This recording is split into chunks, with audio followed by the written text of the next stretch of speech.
रहमतुल्लाह अलैह दरवेश थे दिल्ली के, बहुत सारे लोग मुरीद थे। एक बड़ा खिदमत गुजार मुरीद था, मजदूरी करता था, गरीब था, तो 6 बेटियां थी उसकी। हजरत साहब के पास रोज आके कहता, हुजूर बच्चियों के लिए दुआ करें, अल्लाह कोई असबाब पैदा कर दे। एक बच्ची की शादी का खर्चा 1000 दिनार है और मैं गरीब हूं। हजरत साहब दुआ कर देते।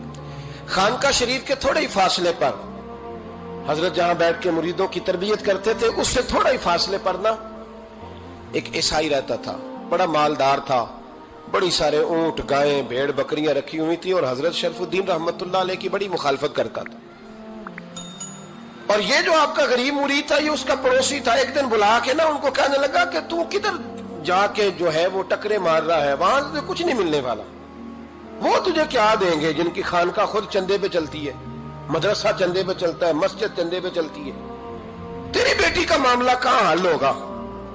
तो उस दरवेश ने कहा कि तू मेरे पीर को नहीं जानता, तू अजय मेरा महबूब नहीं डिठा, तो पता नहीं ना, तू इस रस्ते का मुसाफिर नहीं, तू नहीं जानता, उनका बस चले ना तो वो हर कीमत में मेरी बेटियों की शादी करा दे। अब वो ईसाई था, कहने लगा अच्छा चलो ठीक है, अगर इतनी बात है ना तो जाओ उनसे जाके कह दो कि 6 साल के लिए मेरे साथ मुआहदा कर लें, तो मेरे जानवरों को चारा डाल दिया करे, 6 साल ड्यूटी करे, मैं 6000 दिनार दे देता हूं। वो मेरे साथ 6 साल मेरे जानवरों को चारा डाले, रखते हैं ना आप चारा डालने के लिए, एडवांस पैसे दे के। अब तो लोग उन्हें भी गुलाम ही बना लेते हैं, बड़ी थोड़ी तनख्वाह देते हैं, जुल्म करते हैं, पूरा मुआवजा नहीं देते। हजरत शेख शरफुद्दीन के बारे में वो कहने लगा, जब अपने पीर से जाके कह के मेरे जानवरों को 6 साल चारा डाले, मैं 6000 दे देता हूं, तू जो कहता है हर कीमत पे जाने को तैयार है। उसने जब ये बात की तो मुरीद ने नाराज हो गया, वो लड़ाई हो गई, गिरबान पकड़ लिया, झगड़ा हुआ, बात बड़ी दूर गई। इस तरह की बात करता है मेरे हजरत के बारे में, तेरे जैसे कई मैं वहां काम पे रखा दूं। जब वो बड़ी बहस हुई, बात मोहल्ले में, इलाके में फैल गई, दुनिया ने सुन ली, तो शेख शरफुद्दीन तक भी पहुंच गई। इस तरह झगड़ा हुआ है। लोग सो गए इशा की नमाज के बाद।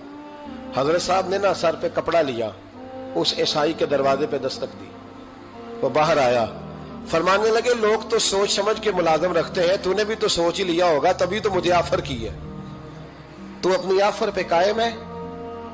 वाकई मुझे रख लेगा और 6000 दिनार दे देगा? कहने लगा जा बाबा काम कर अपना। फरमाया नहीं, तूने इतने लोगों में बात की, इतनी बहस हुई, तो कायम है? कहने लगा मैं तो कायम हूं, पर आपने नहीं कायम रहना। फरमाया मैं सोच समझ के आया हूं। उसने कहा आप ड्यूटी करेंगे, भैंसों को चारा डालेंगे? फरमाया एक शर्त, बस जब अजान हो जाए ना तो मुझे रब की नमाज पढ़ने की इजाजत दे देना, बाकी सुबह शाम जो तू कहेगा। अगर उस गरीब की बेटियां ब्याही जाए तो मुझे और क्या चाहिए? उसकी 6 बेटियों का बोझ है उसके सर पे, तू मुझे रख ले। अल्लाह अकबर। वो कहने लगा चले पे मेरे साथ खते बंदगी कर ले। आजकल हम स्टाम करते हैं, उस जमाने में खते बंदगी होता था, गुलामी का खत। काजी शहर के पास, यानी उसका ख्याल था कि चलो स्टाम की बात करूंगा तो भाग जाएंगे। फरमाया चल मैं तैयार हूं। काजी तक गए, तय हो गया, 6000 दिनार दे दिए। हजरत ने मुरीद को बुलाया, फरमाया पुत्र ये ले जा, जा मेरी बेटियों को रवाना कर दे। कहने लगा हुजूर ये क्या कर रहे हो आप, कुछ सोचे? फरमाया यार जब तुझे बेटा बना लिया तो फिर मेरी पोतियां तो लगती हैं ना, मेरा हक तो बनता है ना, जा जाके ड्यूटी कर, उनको ब्याह दे। बात फैल गई। बादशाह भी अकीदतमंद था, वो 12000 दिनार लेके पहुंचा। क्या बताऊं इन रब के बंदों का दिल कैसा होता है, क्या दर्द होता है, क्या रंग। 12000 दिनार लेके बादशाह आया और आके हजरत को पेश किए का हुजूर आप दें इस ईसाई को, डबल दें और जाए काम करें। आप फरमाने लगे तू पैसे दे, शर्तें ना लगा, मेरा जहां दिल करेगा मैं खर्च करूंगा। मुझे तो मजा ही अब आने लगा है, अभी तो लुत्फ आ रहा है, अभी तो जायका आया है कुछ करने का। पैसे देने हैं तो दे, पाबंदी ना लगा, जहां मेरा दिल करेगा मैं। उसने कहा हुजूर ठीक है रख ले। हजरत ने फजर मस्जिद में पढ़ी, जेब में 12000 दिनार थे, ऐलान फरमाया भी किसी और की बेटी भी बैठी है तो पैसे मेरे पास है। वो 12000 दिनार भी बांट दिया और 12000 दिनार बांट के ना तो फिर चले गए खेत में चारा काटने। उस ईसाई को किसी ने बतलाया कि उनके पास तो 12000 आया है, पर तुझसे जान नहीं छुड़ाई उन्होंने। वादा ये हुआ था कि 6 देंगे तो जाएंगे, जब तक देंगे नहीं तेरे घर में काम करेंगे। वो ना चारा काट रहे थे, हजरत साहब तो वहां पहुंच गया, दूर जाके खड़ा हो गया, कहने लगा बाबा پہلے تو میں نے مسلمانوں کے اخلاق سنے تھے، اب تو میں نے دیکھ بھی لیے، پر یہ بتا جب 12,000 آیا تھا جان کیوں نہیں چھڑائی؟ تو حضرت چارہ کاٹتے کاٹتے رو پڑے، فرمانے لگے تو نہیں نہ جانتا یہ بیٹیاں سانجی ہوتی ہیں، پتہ نہیں نا؟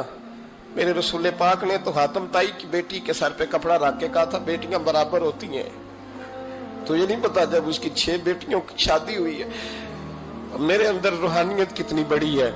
فرمایا پھر 12,000 آیا ہے تو 2-4 بچیاں پھر گئی ہیں، تجھے نہیں پتا میں اندر سے راضی کتنا ہوں، میں تیری نوکری کرتا رہوں گا، پتہ نہیں اللہ کتنی بیٹیوں کو بیاہ دے گا۔